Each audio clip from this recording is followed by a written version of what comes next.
కొరకు లోకం వైపు చూశాను, అమ్మ ఒడి కొరకు ఎక్కి ఎక్కి ఏడ్చాను. అమ్మ ప్రేమ కొరకు లోకం వైపు చూశాను, అమ్మ ఒడి కొరకు ఎక్కి ఎక్కి ఏడ్చాను. అమ్మ ప్రేమ కన్నా నిన్ననైన ప్రేమ చూపి, అమ్మ ఒడి కన్నా కమ్మనైన సన్నిధినిచ్చి ఆదరించినావు, ఓదార్చినావు, ఆదరించినావు, ఓదార్చినావు. అమ్మ ప్రేమ కొరకు లోకం వైపు చూశాను, అమ్మ ఒడి కొరకు ఎక్కి ఎక్కి ఏడ్చాను.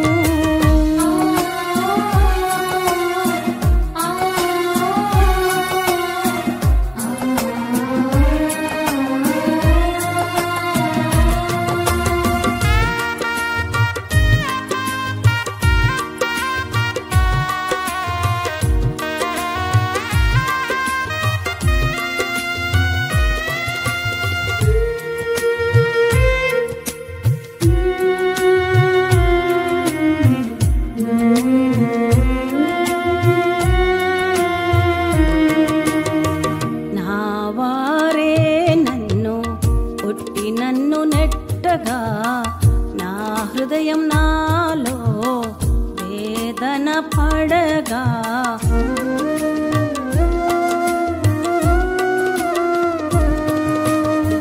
నా వారే నన్ను కొట్టి నన్ను నెట్టగా, నా హృదయం నాలో వేదన పడగా, నీ గుండె గుడిలో నన్ను దాచినావు, నీ అరి చేతిలో నన్ను చెక్కుకున్నావు. నీ గుండె గుడిలో నన్ను దాచినావు, నీ అరి చేతిలో నన్ను చెక్కుకున్నావు.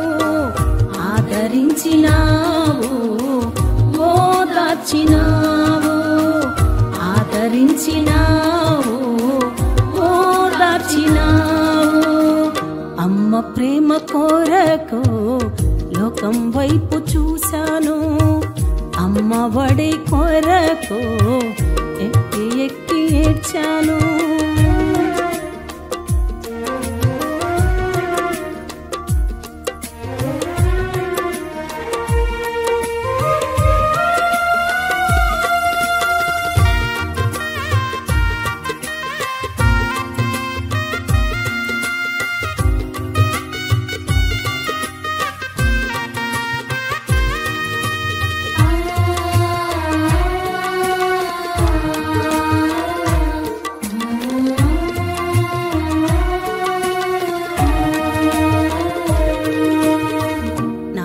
తల్లి గర్భమునందు పిండమునై ఉండగా, జనములకు ప్రవక్తగా నన్ను ప్రతిష్ఠించితివా.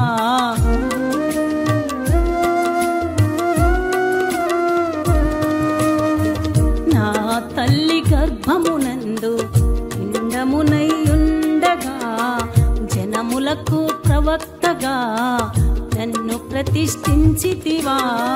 పాపినైన నాకై ప్రాణం పెట్టావా, పరలోకం నాకివ్వా సిలువలో బలి అయ్యావా. పాపినైన నాకై ప్రాణం పెట్టావా, పరలోకం నాకివ్వా సిలువలో బలి అయ్యావా. ఆదరించినావు, ఓదార్చినావు, ఆదరించినావు, ఓదార్చినావు. అమ్మ ప్రేమ కొరకు లోకం వైపు చూశాను, అమ్మ ఒడి కొరకు ఎక్కి ఎక్కి ఏడ్చాను.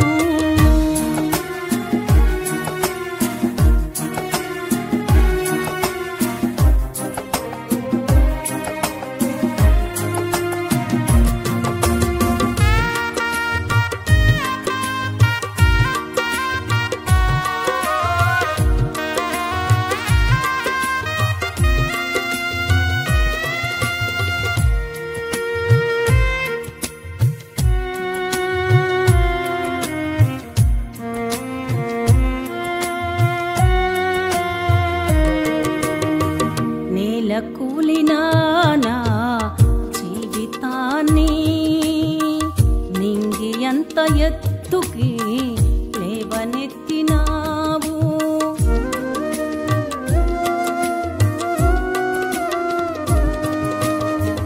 నేల కూలిన నా జీవితాన్ని నింగి ఎంత ఎత్తుకి లేవనెత్తినావు. మహిమను విడచి భూమిపైకి దిగి వచ్చి మార్గము చూపిన నా యేసయ్యా. మహిమను విడచి భూమిపైకి దిగి వచ్చి మార్గము చూపిన నా యేసయ్యా. ఆదరించినావు, ఓదార్చినావు, ఆదరించినావు, ఓదార్చినావు. అమ్మ ప్రేమ కొరకు లోకం వైపు చూశాను. అమ్మ ఒడి కొరకు ఎక్కి ఎక్కి ఏడ్చాను. అమ్మ ప్రేమ కొరకు లోకం వైపు చూశాను. అమ్మ ఒడి కొరకు ఎక్కి ఎక్కి ఏడ్చాను.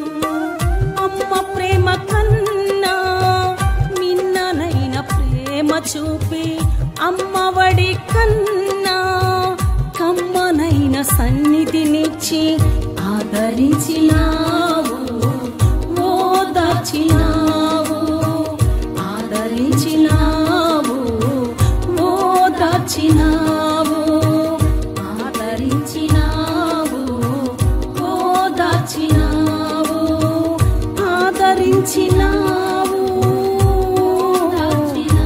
ఓదార్చినావు, ఆదరించినావు, ఓదార్చినావు.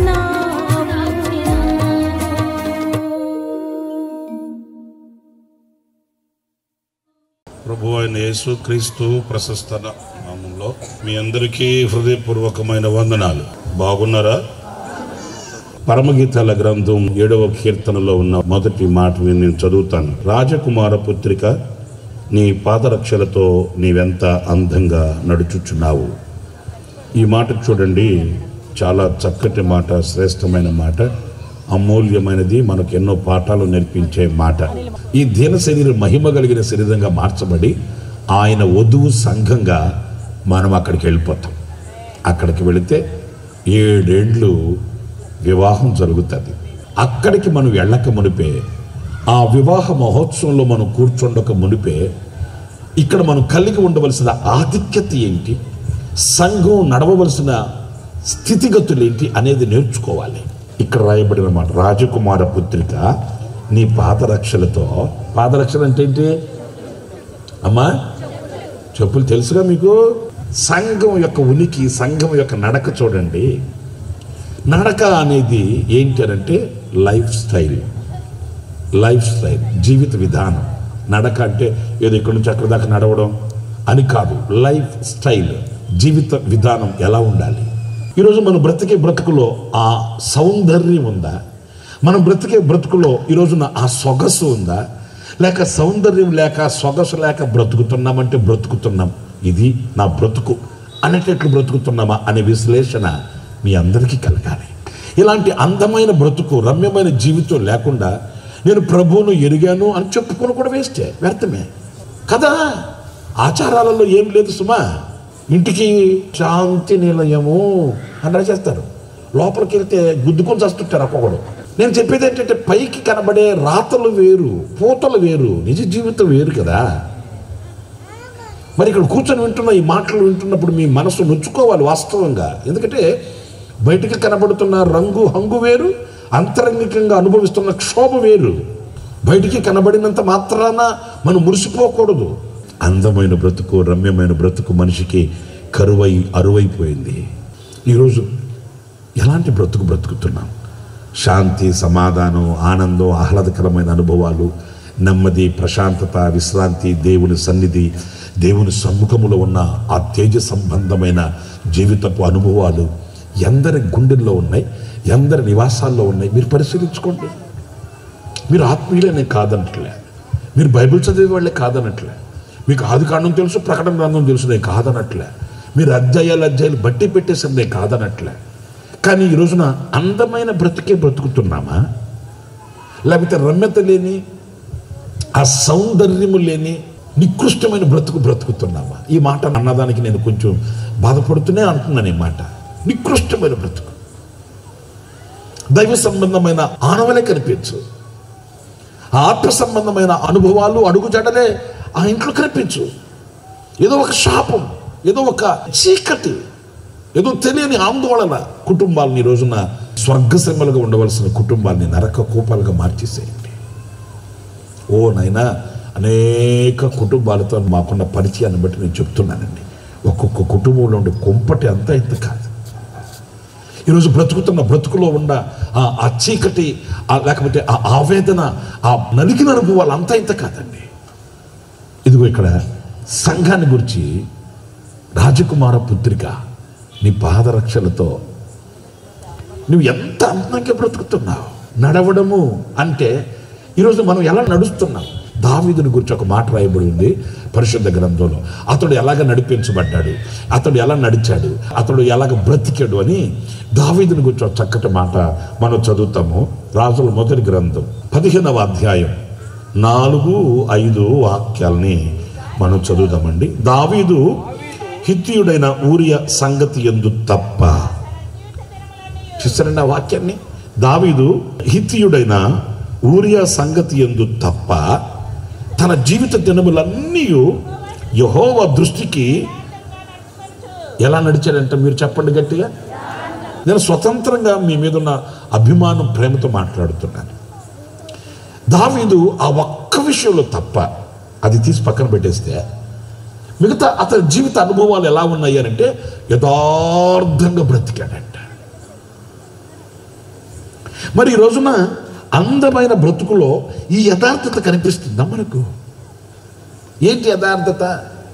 ఏదో చర్చికి వెళ్ళి కానుకేసి 10 రూపాయలు కానుకేసి, అమ్మ నేను 10 రూపాయలు కానుకేసాను మనం చెప్పుకోవడం కాదు. లేకపోతే దేవుని మందిరానికి వెళ్ళి ఏమండి నేను భక్తురాల్ని అని కనపరుచుకోవడం కాదండి. ఏంటి యథార్థత? దావీదు గతంలో ఎవరు అనంటే చిన్న మంద కాపరి, చిన్న మంద, పెద్ద మందే కాదు. నేను యెరూషలేముకి ఇంచుమించు 5-6 సార్లు వెళ్ళా. దావీదు గొర్రెలు మేపిన బెత్లెహేములో గొర్రెలు మేపిన ప్రాంతాలన్నీ చూశాను నేను. అక్కడ వాళ్ళు చెప్పారు పెద్ద మంద కాపరే కాదండి, చిన్న మంద కాపరి. చిన్న మంద అతనికి ఉన్నప్పుడు ఎంత సిన్సియర్గా, ఎంత యథార్థంగా, పవిత్రంగా దేవుణ్ణి ఆరాధించుకుంటూ స్తుతించుకుంటూ బ్రతికాడో, ఒకరోజు దావీదుని దేవుడు అందలం ఎక్కించాడు. చప్పట్లు కొట్టండి గట్టిగా, హల్లెలూయా. దేవుడు దావీదుని అందలం ఎక్కించాడు. ఎంత అందలం అంటే ఇక ఆ స్థితి, ఆ స్థానం నుంచి అధికమైన స్థానం ఇంకొకటి లేదు. రాజుగారికి మించిన వాళ్ళు ఇంకొకరు ఉన్నారా? చెప్పండి. రాజుగారికి మించిన వాళ్ళు ఎవరైనా ఉన్నారా? ఇక అక్కడి నుంచి ఇంకొక స్థానం లేదు అన్నంతగా దావీదుని ఆశీర్వదిస్తే, ఇక నేను మీతో చెప్పాలనుకున్న మాట, ఆ చిన్న మందగా ఉన్నప్పుడు దేవునితో అతనికి ఎలాంటి అనుబంధం కలిగి ఉన్నాడో, ఉన్నత స్థితికి తీసుకుని వచ్చిన అదే అనుబంధం కలిగి ఉన్నాడు దేవునితో. మీకు అర్థమైందా? యథార్థత అంటే ఏంటి? మనం ఇచ్చే కానుకలోనా? 2 కానుక తీసుకుని వెళ్ళారు దేవుని సన్నిధికి. ఎవరు ఇద్దరు? కయ్యూను, హేబెలు. దేవుడు ఒక్కరిదే అంగీకరించాడు, ఇంకొకరిది అంగీకరించాలి. ఎవరన్నా కానుక ఇస్తానంటే వద్దంటారా? దేవునికి నీ కానుక కాదు కావాల్సింది, నీ హృదయమే ఒక కానుకగా కావాలి. ఆమేన్. అర్పణ కాదు, సమర్పణ. సమర్పణ లేని అర్పణే కాదు. ఇది జీవితంలో అతడు ఎంతో యథార్థత కలిగిన వాడంట. ఏంటి అతనిలో కలిగిన యథార్థత? టూకీగా నేను 1-2 మాటలు చెప్తున్నాను అంతే, మీరు ధ్యానించండి, మంచి విషయాలు బయటపడతాయి. ఆయన ఆ చిన్న మందని పెట్టుకొని పాట పాడుకుంటూ, స్తుతించుకుంటూ, ఆరాధించుకుంటూ ఉంటే మంచి విలువైన ఒక మాట చెప్తాను చూడు. అతని ఆరాధన మీద, అతని యథార్థమైన మనసు మీద దేవుని మనసు పడింది. స్తోత్రం కలుగుగాక. దేవుని మనసు ఎవరి మీద పడింది? రంగులు తీరి టక్కు టయ్యి షూటు బూటు హ్యాటు వేసుకొని 25 చపాతీలను కేజీ కుర్మ తినేవాడు ఉన్నాడు ఇంట్లో, బాడీ బిల్డరు. వాళ్ళ మీద పడలా. సమూయేలు ప్రవక్త వాళ్ళని చూసి అనుకున్నాడు, అబ్బా ఈడు హంగు, ఈడు రంగు, ఈడు బాడీ బిల్డర్, అబ్బో ఈడు కరెక్టరా అనుకుంటే దేవుడు అన్నాడు, ఈడు కరెక్టా, అసలు పనికిరాడు, ఆడు హృదయం కావాలి, ఆడు పనికి పక్కకు పంపించండి. అందరూ పక్కకు పంపిస్తే మిగిలే దేవుడు ప్రభువా, మిగిలే దేవుడు నాకు తెలుసులే. దేవుడు అన్నాడు, నా మనసు ఒకరి మీద ఉంది. నీ మనసులో ఉన్న వ్యక్తి ఎవడయ్యా అంటే, నా మనసు ఎరిగిన వాడు ఒకడు ఉన్నాడు. ఇవి పెనవేసుకుని అనుభవాలండి. ఈయనేమో ఆయన మనసు ఎరిగిన వాడంట, ఆయనేమో ఈయన మీద మనసు పడిందంట. నేను అంటాను, ఒకవేళ దావీదు మరి దేవుడు నిన్ను చూసి నా మనసు ఎరిగిన వాడు అన్నాడు కదా, ఆయన మనసుని ఎట్లా తెలుసుకున్నావు? ఏం లేదండి, ఆయన మనసు నాకు తెలియాలంటే ప్రతి విషయంలో నేను వెళ్ళి మోకరించి ఆయన అడుగుతా. అదే ఆయన మనసు తెలుసుకోవడం అంటే. ప్రార్థన అంటే ఏంటి? నాయన అమ్మాయికి పెళ్లి చేయయ్యా, అబ్బాయికి ఉద్యోగం ఇయ్యయ్యా, నాకేమో ఆయాసం, మా ఆయనకేమో ఉబ్బసం, మా పిల్లలకేమో నీరసం. మన వాళ్ళు లిస్ట్ ఓపెన్ చేస్తారు. ఇంత ప్రార్థన అంటే అంతే. లిస్ట్ ఓపెన్ చేసి కూర్చొని పాటల పుస్తకం పెద్ద బైబిల్ ముందు పెట్టుకుని ఏడ్చి వాళ్ళు అడిగేది ఏంటంటే, నాయన నన్ను దీవించు, నా కూతుర్ని ఆశీర్వదించు, నా కొడుకుని ఆశీర్వదించు, మా ఆయన్ని కాపాడయ్యా. ఇదే కదా, అంతకు మించి ఇంకేమైనా ఉందా? నాయన నీ చిత్తం ఏంటి, నీ ప్రణాళిక ఏంటి, నీ ఆలోచన ఏంటి, నీ ఉద్దేశం ఏంటి, నీ ఉద్రేకం ఏంటి, నీ మనసు ఏంటి? ఈవిడని అడుగుతున్నాడా?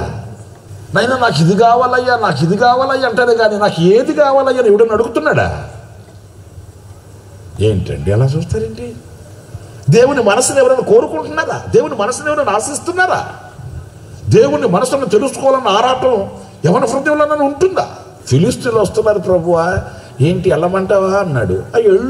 వెళ్ళమంటావా అంటే ఎళ్ళు అన్నాడు. వెళితే దావీదు గొప్ప జయాన్ని చవి చూచాడు, గొప్ప జయం చేత తిరిగి వచ్చాడు. అయిపోయింది. కొన్నాళ్ళ తర్వాత సేమ్ అదే ఫిలిష్తీయులు మరలా వచ్చాడు. మొన్న వెళ్ళమన్నాడు కదా, మరలా ఇప్పుడు అడగాల్సిన అవసరం ఏముంది? అయినా నేను చేతగాని వాడిని అయితే కదా, బలహీనుడు అయితే కదా, నేనేం చేయలేని వాడిని అయితే కదా అడగాల ఆయన్ని. నేను చేయగలను కదా, నాకు ఆ స్టామినా ఉంది, నాకు ఆ స్టేటస్ ఉంది, నాకు ఆ శక్తి ఉంది కదా. ఆయన దూసుకెళ్ళిపోలేదండి. మొదట వెళ్ళి ప్రభుని అడిగాడా, వెళ్ళమన్నాడా? ఇప్పుడు మరలా 2సారి మరలా వచ్చారు వాళ్ళు, మరలా వెళ్తున్నాడు. వెళ్ళి ఎవరిని అడిగాడు?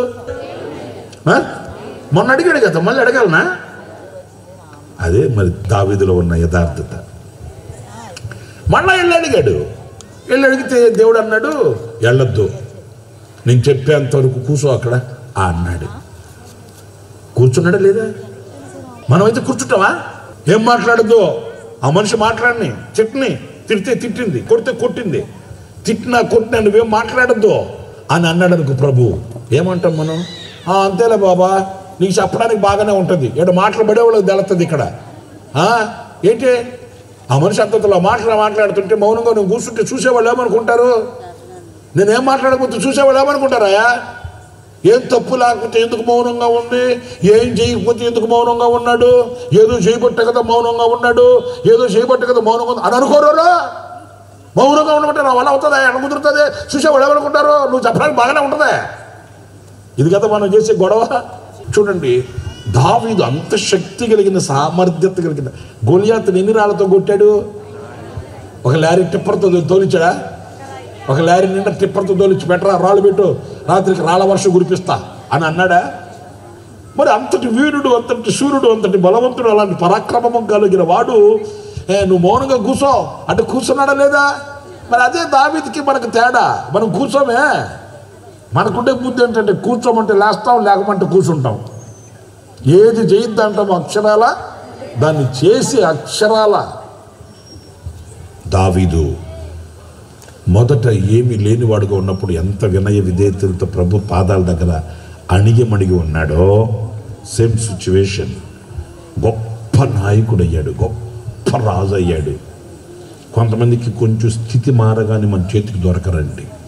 దావీదు రాజుగా అభిషేకించబడిన తర్వాత యెహోవా సన్నిధికి వెళ్ళి యెహోవా సన్నిధిలో కూర్చొని ఇలాగ ప్రార్థన చేశాడట. యెహోవా నా దేవా, నీ దాసుడనైన నన్ను ఇంతగా నీవు నన్ను హెచ్చించుటకు నేను ఎంతటి వాడినయ్యా, ఎంత సిన్సియర్ హార్ట్. నా ప్రాణమా యెహోవాను సన్నతించుము, నా అంతరంగములో.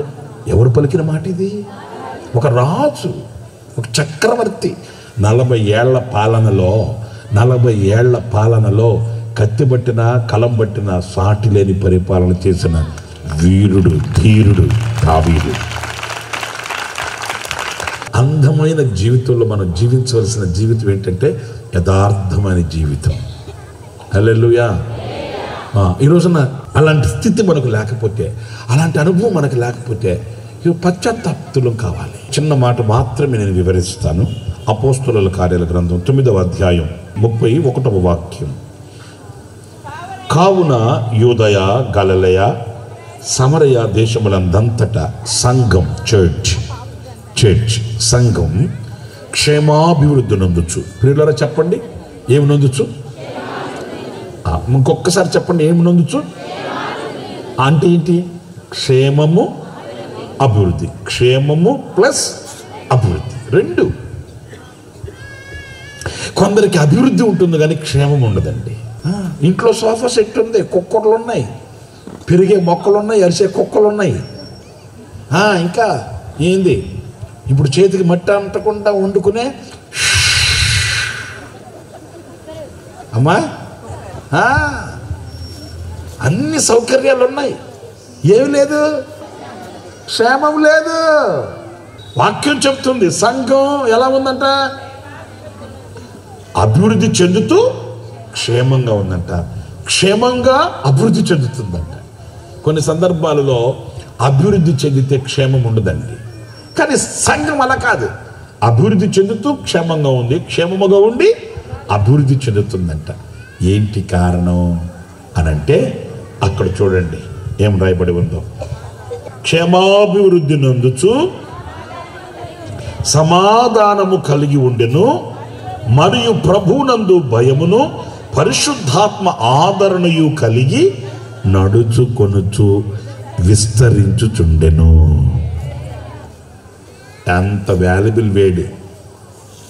సంఘం ఎలా నడిపించబడుతుందంట? నడుచుకున్నట్టు అంటే మీకేం చెప్పాను? జీవించడం, బ్రతకడం, జీవించడం. ఎలా జీవిస్తుందంట సంఘం? ప్రభువునందు భయమును పరిశుద్ధాత్మ ఆదరణ. ఈ పరిశుద్ధాత్మ ఆదరణ కలిగి బ్రతుకుతున్నావా? లేకపోతే నాకు మనుషుల ఆదరణ సరిపోతుందని భ్రమపడుతున్నావా? లోకంలో ఆదరణ ఉందా లేదా? తెగించి మాట్లాడినా, నిన్ను కట్టుకున్నా, నిన్ను కన్నా, నిన్ను కొన్నా వ్యక్తుల దగ్గర లేని ఆదరణ నా దేవుని దగ్గర నీకు దొరుకుతుంది అంతే. హల్లెలూయా, హల్లెలూయా. లోకంలో భూతద్దం పెట్టి భూతలమంతా ఎంత వెతికినా నీకు దేవుని యొద్ద దొరికే ఆదరణ మనుషుల దగ్గర దొరకదండి. ఈ సంఘం అభివృద్ధి చెందుతూ క్షేమంగా ఉండడానికి ఎలా బ్రతుకుతుందంట? దేవుని ఆదరణతో బ్రతుకుతుందంట. ఈ పరిశుద్ధాత్మ ఆదరణ కలిగి నడిపించబడుతుందంట. అంటే దేవుని మందిరానికి ఎందుకు వెళ్ళాలి అని అంటే ఆ పరిశుద్ధాత్మని ఆదరణ కొరకు వెళ్ళాలండి. ఆ పరిశుద్ధాత్మని ఆదరణ వాక్కుల కొరకు వెళ్ళాలండి. సంఘం పరిశుద్ధాత్మ ఆదరణ కలిగి బ్రతకాలి, నడవాలి. సంఘం అంటే ఏంటి? మనమే. మనం ఎలా బ్రతకాలి? పరిశుద్ధాత్మ ఆదరణ కలిగి, పరిశుద్ధాత్మని వాక్కులతో బలపరచబడుతూ, పరిశుద్ధాత్మని స్పందనకి మనం లోనై గురి అయి ఆ పరిశుద్ధాత్మనితో సహవాసం చేస్తూ, పరిశుద్ధాత్మనితో కలిగే ఆదరణ మనం కలిగి ఉంటే, ఒకే మాట నేను ముగింపుగా చెప్తున్నాను, లోకం ఏకమైన, లోకులు కాకులైన, నింగి నేల ఒకటైన, సూర్య చంద్ర నక్షత్రాదులు అలాగే ఉట్టిపడి ఊడిపడి భూమి మీద పడిన కదల్చబడనే పరిశుద్ధాత్మ ఆదరణ. హల్లెలూయా, హల్లెలూయా.